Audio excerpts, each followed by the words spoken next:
নমস্কার বন্ধুরা, আমি আবারও চলে এসেছি আপনাদের সামনে। এস গার্ডেনের পক্ষ থেকে সকলকে জানাই স্বাগত। আশা করি আপনারা ভালো আছেন, সুস্থ আছেন, সবুজের সঙ্গে আছেন। আমি ভালো আছি, সুস্থ আছি। তো আজকে আমি দেখাবো আপনাদেরকে কিভাবে জৈবিক তরল সার তৈরি করা যায়। এই যে দেখছেন, এই যে এটার মধ্যে আমি প্রচুর সবজির খোসা ভরে রেখেছি। সবজির খোসা যেমন আলু, পটল, শসা, প্রত্যেকটি খোসা যা পেরেছি সব ভরে রেখেছি। তো এই সব খোসাগুলো প্যাকেটটার মধ্যে ভরে রেখেছি, প্যাকেটের তলায় ফুটো করেছি। প্যাকেটের তলায় ফুটো করার পর এই যে দেখছেন প্রচুর যে তরল সার তৈরি হয়েছে। এই যে এই তরল সারগুলো আমি প্রত্যেক দিন একটু একটু করে ঢেলে নিই।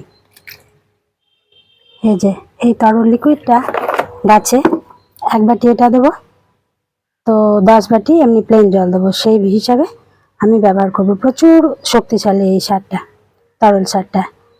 পটাশিয়াম, সালফার, ক্যালসিয়াম, ম্যাগনেসিয়াম প্রত্যেকটি গুণের মধ্যে আছে।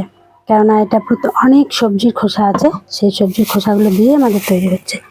এই যে দেখছেন তলা দিয়ে এটা এইভাবে তৈরি হয়।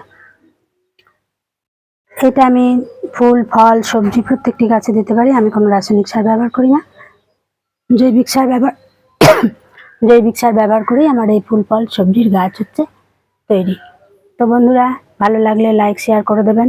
অবশ্যই সাবস্ক্রাইব করবেন, আর সাবস্ক্রাইব করার পর বেল আইকনটি টিপে দেবেন, যাতে আপনার পরের ভিডিওর যে নোটিফিকেশন সেটা আপনার কাছে তাড়াতাড়ি পৌঁছে যেতে পারে। ধন্যবাদ।